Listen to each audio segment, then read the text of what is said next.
All right, get this. Today's deep dive is into a mystery that would make Sherlock Holmes jealous.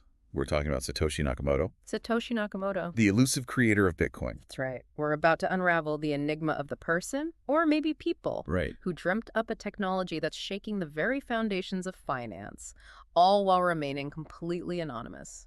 You've sent over excerpts from Nakamoto's Wikipedia page. Right. Now, Yeah. Wikipedia itself can be a bit of a rabbit hole, Sure. but this particular page, it's practically a digital crime scene with everyone trying to decipher the clues. Yeah. Yeah. So what's the plan for today? Are we finally going to unmask Satoshi? Well, if I had the answer to that, we'd be having this conversation on a private island somewhere, Right. funded by our Bitcoin billions. But while I can't promise a definitive unveiling, Okay. what we can do is examine the origins of Bitcoin, Okay. understand why Nakamoto's anonymity has only fueled the mystery, and explore the impact this has had on Bitcoin itself. Okay. I'm hooked already. Great. So Bitcoin, it's practically a household name now. But to really understand the Satoshi mystery, Yeah. we need to rewind back to the very beginning, right? Yeah. Set the stage for us. Absolutely. Picture this. It's 2008. Right. The global financial system is on the verge of collapse. Yeah. And suddenly, a research paper titled Bitcoin, a peer-to-peer electronic cash system, appears online. It appears online. The author, you guessed it, Satoshi Nakamoto. Talk about making an entrance.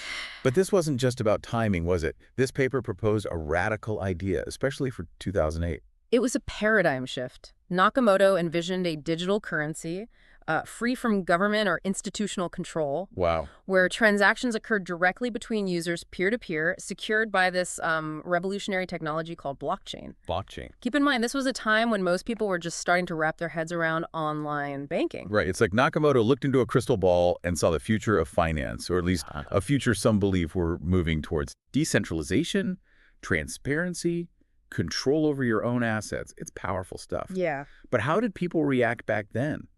I can't imagine the idea of digital money went down easy. You're right. Yeah.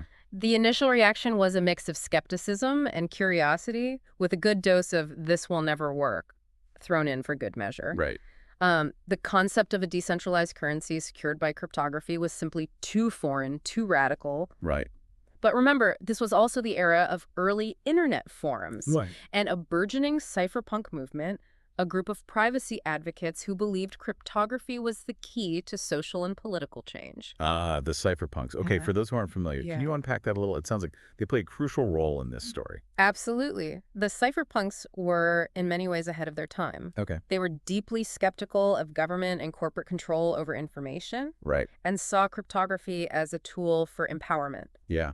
Think of them as digital pioneers fighting for privacy and autonomy in the Wild West of the early internet. So, Satoshi Nakamoto, whether a single person or a group, emerges from this community, right? Yeah. A world of cryptography, digital anonymity, Yeah. and a deep distrust of centralized power. It's the perfect breeding ground for Bitcoin. It's the perfect storm. And here's where it gets even more intriguing. The Bitcoin white paper. Yeah. It wasn't just some philosophical manifesto. Right. It was a detailed technical blueprint showcasing a deep understanding of cryptography and computer science. Right. This wasn't just about ideas. Nakamoto had the skills to back them up. So we've got a mysterious author, a revolutionary technology, Yeah. and a global financial system teetering on the brink. The stage is set, but the story really kicks into high gear with the creation of the very first block of Bitcoin, the Genesis block, right? Exactly. Yeah. In January 2009, Yeah. the Genesis block was mined, marking the official birth of Bitcoin. Okay. But it's what Nakamoto embedded within this first block that has fueled countless theories and endless speculation. Okay, now we're getting to the good stuff. Yeah. I've heard about this. A timestamp, a newspaper headline. Right. It's like Nakamoto was leaving breadcrumbs for the world to follow. It's digital detective work at its finest. Yeah. Encoded within the Genesis block is a timestamp from January 3rd, 2009. Wow. And even more intriguing, a headline from that day's edition of the Times of London. Of the Times. The headline read, "Chancellor on brink of second bailout for banks." Wow. Talk about a power move. It's like Nakamoto was directly challenging the existing financial system, Yeah. announcing Bitcoin's arrival right in the face of global crisis. But how is a newspaper headline even embedded in a block of code? That seems like digital wizardry. It's a testament to Nakamoto's technical prowess. Yeah. See, each block in the blockchain contains a header, Okay. which is basically a summary of the block's contents Right. within this header. Yeah. You have the timestamp, a link to the previous block, and then there's the space called the nonce. Nonce. Now, the nonce is where things get interesting. The nonce is where Nakamoto got creative. Nonce? It's not exactly a word you hear every day. What's so special about this nonce thing? The nonce is where Nakamoto got creative. They essentially used it to store that Times headline. It's a bit technical. Okay. But basically, miners, the people who add new blocks to the blockchain, Right. had to find a specific nonce value that, when combined with the rest of the block's data, Right. satisfied a complex mathematical equation. A complex mathematical equation. So it's kind of like Think of it like a cryptographic lock and key. a lock and key. Only the correct key, the right nonce, Right. would unlock the block and add it to the chain. And that headline, tucked away in the Genesis block, was like a message in a bottle, Yeah. only discovered by those who knew how to look. Yeah. It adds a whole other layer to this mystery, doesn't it? Absolutely. Yeah. It's a reminder that Nakamoto wasn't just a brilliant technologist, but also a master storyteller. They understood the power of symbolism, Right. of embedding messages that would resonate for years to come. And resonate, it has. It has. The search for Satoshi Nakamoto has become a global obsession. It really has. And the Wikipedia article you shared lists a whole lineup of potential candidates. Right. Some more plausible than others, I'd wager. So shall we meet some of the usual suspects in this digital who doing it? Let's do it. Okay. But before we dive into specific names, Yeah. it's important to understand that there are two main categories of evidence people have used to link individuals to Satoshi: Okay. technical and circumstantial. Technical versus circumstantial, kind of like in a real-life investigation. Mhm. So break it down for me. Yeah. What counts as technical evidence in this case? Technical evidence usually involves things like analyzing code, Okay. understanding the intricacies of the Bitcoin protocol, Right. and even tracing those early Bitcoin transactions. Tracing those early Bitcoin transactions. Yep. Got it. It's the kind of evidence that requires a deep understanding of the technology itself. And circumstantial. I'm guessing that's where things get a bit more interpretive. Exactly. Circumstantial evidence in the hunt for Satoshi often revolves around things like writing style, timestamps that might coincide with someone's known whereabouts, Okay. or even the analysis of online posts and forum activity. It's like piecing together a puzzle, but the pieces don't always fit neatly together. Right. It makes you wonder how much of this search is driven by cold, hard evidence versus good old-fashioned speculation and a desire for a good story. That's the million-dollar question, and Yeah. it's something we'll keep coming back to as we explore these candidates. Okay. Let's start with one of the earliest and sadly now deceased individuals linked to Satoshi, Hal Finney. Hal Finney, a name that comes up again and again in Bitcoin circles. Yeah. What made him such a strong contender in those early days? Well, Finney was a bit of a legend in the cryptography world. Yeah. He was deeply involved in the cypherpunk movement, those digital privacy advocates we talked about Yeah. earlier. Right. And he even developed one of the first reusable proof-of-work systems. Proof-of-work systems. Now, this is important because proof of work is a core concept behind how Bitcoin transactions are validated and secured. Okay, so we're not just talking about any programmer here. No. Finney had the technical chops to potentially create Bitcoin, Right. but was there more to it than that? Here's where the story gets really interesting. Okay. Finney was among the very first people to not only recognize the significance of Bitcoin, but also to correspond directly with Satoshi Nakamoto in those early online forums. Wait, there are actual emails or messages between Finney and Nakamoto. That's cute. There are. Wow. And their exchanges reveal this shared passion for cryptography, privacy, and the potential for a decentralized digital currency. Wow. In fact, Yeah. Finney was the recipient of the very first Bitcoin transaction ever sent 10 Bitcoins from Nakamoto himself or herself or themselves. Talk about a piece of history. I know, right? I can only imagine what those 10 Bitcoins would be worth today. So, with all this connection, did Finney ever claim to be Satoshi? Despite the compelling evidence and his undeniable proximity to Bitcoin's origins, Right. Finney always maintained that he was not Satoshi. Right? He acknowledged their genius, their foresight, but insisted he was simply an early adopter and enthusiastic supporter. It's almost tragic in a way. Yeah. Imagine being so close to this revolutionary technology, contributing so much, and yet Right. never receiving full recognition, because of the mysteries surrounding its creator. Yeah, it does make you think about the weight of such a secret, doesn't it? It does, it does. What if Finney knew more than he let on, but felt a sense of duty to protect Nakamoto's anonymity, even at the cost of his own legacy?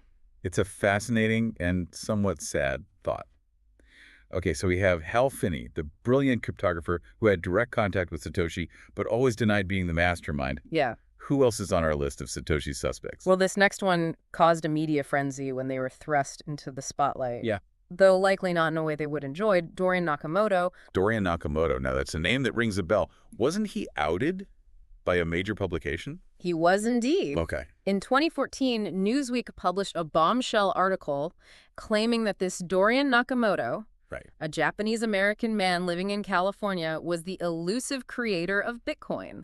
Wow. They even pointed to his full name, Dorian Satoshi Nakamoto, as if it were destiny. Okay.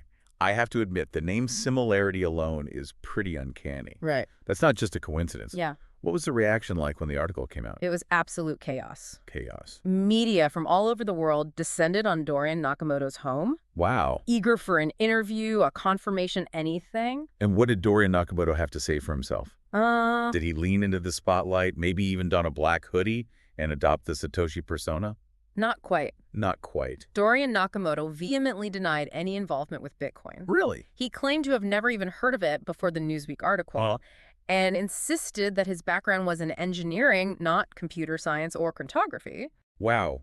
Talk about being in the wrong place at the wrong time. Right? It seems like Newsweek got this one wrong. Yeah. But the real Satoshi, the one who had remained silent all these years, they couldn't let this go unanswered, could they? You're right.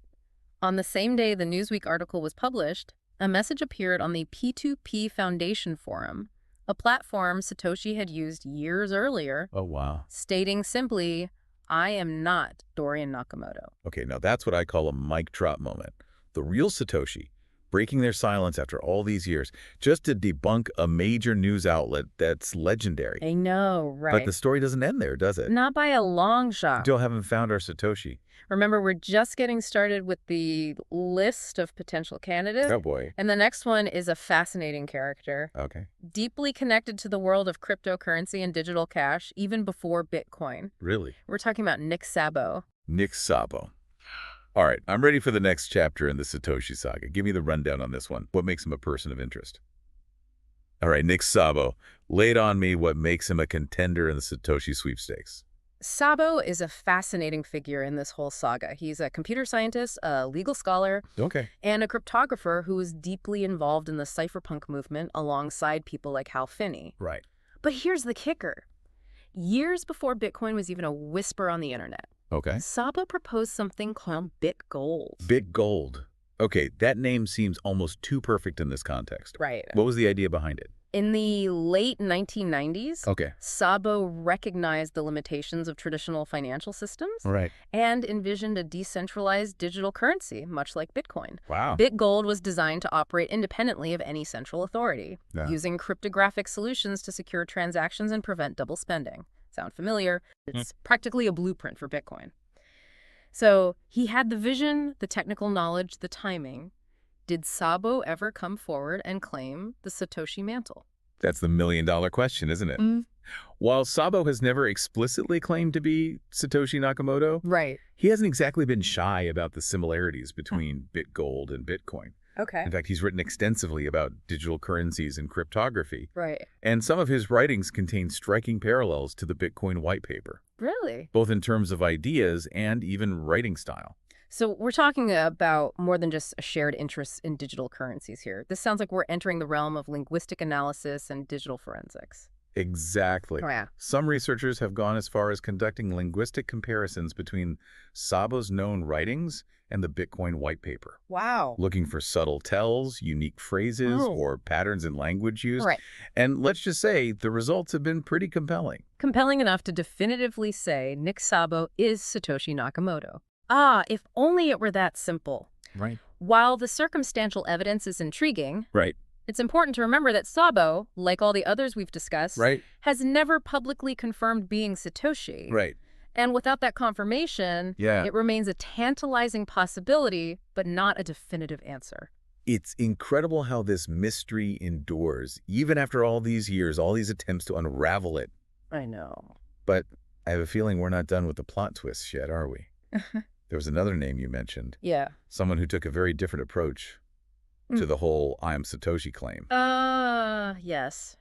We can't talk about potential Satoshis without mentioning Craig Wright. Craig Wright. Okay, now this I have to hear more about. Right. We've had the humble geniuses, Right. the accidental suspects. Right. But Craig Wright sounds like he's coming in with a very different energy.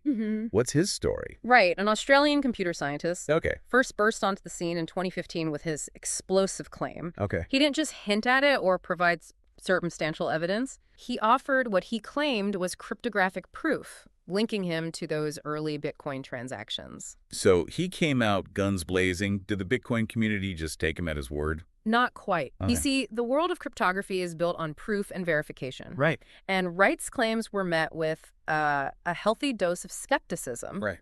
Experts scrutinized his evidence. Right. And, well, let's just say it didn't hold up under the microscope. Some even called it an elaborate hoax. A hoax? Wow, that's a bold accusation. How did Wright respond to this pushback? He doubled down. Instead of backing down, Wright launched into a series of legal battles. Really? Suing people who questioned his claims. Wow. And even attempting to copyright the Bitcoin white paper and early code. It sounds like this went way beyond just wanting credit. This was about control, ownership, maybe even a desire to rewrite history. What was the outcome of all this legal wrangling? After years of court battles and appeals, a judge in 2024 finally ruled that Wright had failed to prove he was Satoshi Nakamoto. The judge even cited forgery and deliberate deception in Wright's attempts to support his claims. Wow. So not only was his claim debunked, but his reputation took a major hit in the process. You'd think that would be the end of it, wouldn't you? You'd hope so. Yeah. But even now, despite overwhelming evidence to the contrary, Right. Wright continues to assert his claim. It really makes you think about the nature of truth, especially in the age of digital information. But, despite all these intriguing candidates and their claims, a part of me wonders, does it even matter who Satoshi Nakamoto is? I mean, Bitcoin exists. Right. It's changing the world, regardless of who wrote the original code. Yeah. What are your thoughts on this? It's the question at the heart of this enduring mystery, isn't it? On the one hand, there's this natural human curiosity to put a face to a name. Right. To understand the motivations and the genius behind a world-changing invention. Imagine the stories Satoshi could tell, the insights they could offer. Right. What would Satoshi think of how Bitcoin is being used today, the good, the bad, the unexpected? Would they be proud of their creation, or would they be dismayed by how it's evolved? Would they have predicted the rise of NFTs, decentralized finance, the metaverse? Right. These are fascinating questions to ponder, but on the other hand, there's a certain beauty, a certain purity to the anonymity. Yeah. Satoshi Nakamoto has become larger than life, a symbol of decentralization, a digital enigma that continues to fascinate and inspire. It's almost like a legend, passed down through the digital ages. Satoshi's anonymity allows us to project our own hopes and fears onto Bitcoin. Yeah. To see it as a reflection of our own values and aspirations. Precisely. Yeah. And who's to say that wasn't part of the plan all along? Maybe by remaining anonymous. Right. By stepping away from the creation. Right. Satoshi ensured that Bitcoin would truly belong to the world, free from the influence of any one individual. It's a powerful idea. Yeah. Maybe the real treasure isn't discovering Satoshi's identity, but embracing the mystery. The decentralized spirit that their creation represents. It's a reminder that in a world increasingly dominated by centralized power and control, the future just might be written by those who choose to remain anonymous. Right. Those who believe in the power of ideas to change the world. And sometimes the most satisfying answers are the ones we discover ourselves. Perhaps the hunt for Satoshi Nakamoto is less about finding a single person and more about understanding the forces that gave rise to Bitcoin. Right. A distrust of centralized power, a belief in the potential of technology, Right. and a desire to create a more equitable and decentralized future.